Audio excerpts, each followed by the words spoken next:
बात करूंगा कॉन्स्टिपेशन के वो 6 सिम्टम के बारे में जिन पर आपको ध्यान देना चाहिए।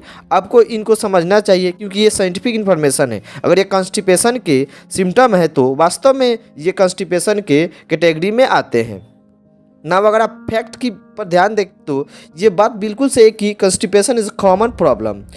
Discuss 6 symptom of the constipation. आपको ध्यान में देना चाहिए। Number 1, infrequent ball movement. Infrequent से मतलब है कि आपको जो आदत है वो अलग अलग हो सकती है। इन द सेंस आप दिन में 1 बार जा सकते हैं, आप दिन में 2 बार जा सकते हैं, आप अल्टरनेट जाते हैं। लेकिन अगर आपके बॉल मूवमेंट है जो वो हफ्ते में 3 से कम बार होता है तो ये कॉन्स्टिपेशन की कैटेगरी में माना जाता है। Number 2 is lettering. जहाँ तक लेटरिंग की सवाल है, जब भी हेल्दी बॉल मूवमेंट नहीं होते हैं हर हफ्ते तो ये कॉन्स्टिपेशन की कैटेगरी में आते हैं। जब भी कॉन्स्टिपेशन होगा तो आपके बॉडी में अनकंफर्टेबल फील होगा। ये आपके लिए फ्रस्ट्रेशन फीलिंग लाता है, इन द सेंस कि आपको टेंशन में ला देता है। यह एक तरह का कॉमन कंप्लेंट है। साइंटिफिक ऐसा मानती है कि 100 एडल्ट में से 16 ऐसे होते हैं जिन्हें अपनी लाइफ टाइम में जो कॉन्स्टिपेशन है वो कभी ना कभी डेवलप होता ही होता है।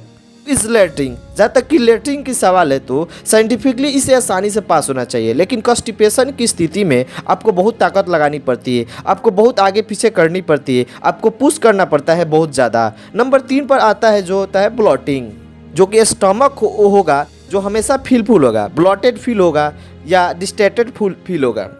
ये भी कॉन्स्टिपेशन की कैटेगरी। कॉन्स्टिपेशन होता है तो बड़ी आंत है उसमें जो स्टूल मटेरियल है अर्थात कि लेटरिन वो ब्लोटेड हो जाता है। पर्टिकुलरली जो सिग्मोइड एरिया है इंटेस्टाइन का या लार्ज इंटेस्टाइन का, उसमें लेटरिन इकट्ठी हो जाती है। जब वो इकट्ठी होती है तो पासेज है उसको वास्तव में ब्लॉकेज कर देती है। अगर उसको ब्लॉकेज करेगी तो एयर पार्टिकुलरली पास नहीं होगा, और अगर एयर पार्टिकुलरली पास नहीं होगा तो पेट फूलने लगेगा। तो ये कॉन्स्टिपेशन के सिम्टम है। नंबर 4 पर आता है जो स्टूल है। जब बड़ी आंत के पास होता है तो वास्तव में जो बड़ी आंत होती है उसका काम है लेटरिन में से पानी को सोखना। जो पानी को सोखेगी तो स्टूल से वाटर को ऑब्जर्व करेगी, तो ये लेटरिन जो हो जाएगा वो हार्ड हो जाएगा। अगर हार्ड होगी तो वास्तव में ये लंबी और छोटे छोटे गांठ जैसी बन जाती है।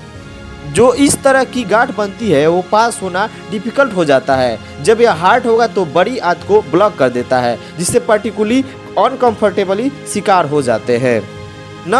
अगर आपको यह फीलिंग होती है तो लेटरिन करने के बाद भी आपको पूरी लेटरिन नहीं हुई है, दिस इज कॉमन ऑब्जर्वेशन। आप लेटरिन में बैठते हैं, टॉयलेट सीट में बैठते हैं, लेकिन आपको लगातार ऐसा लगता है कि पूरी तरह से हमारा लेटरिन जो है वो नहीं हुआ है। ये तो कॉमन कंप्लेंट है वो कॉन्स्टिपेशन का। अब भी बहुत सारा सिम्टम शो करता है कॉन्स्टिपेशन की कैटेगरी में। जब आप आते हैं, जब आपको गैस पास होगी तो बहुत ही स्माइली होगी। इसके अलावा जब आप लेटरिन करने बैठते हैं तो बार बार उठना बैठना पड़े, साथ ही उंगली यूज़ करना पड़ सकता है। तो ये सारी कॉन्स्टिपेशन की कैटेगरी में आता है। ऐसी इन्फॉर्मेशन के लिए बने रहिए हमारे यूट्यूब चैनल पे। यूट्यूब चैनल पे पहली बार आए तो चैनल को सब्सक्राइब कर दें, साथ ही साथ हमारे इंस्टाग्राम पेज को भी लाइक कर दें। मिलते हैं अगले वीडियो में। Thank you.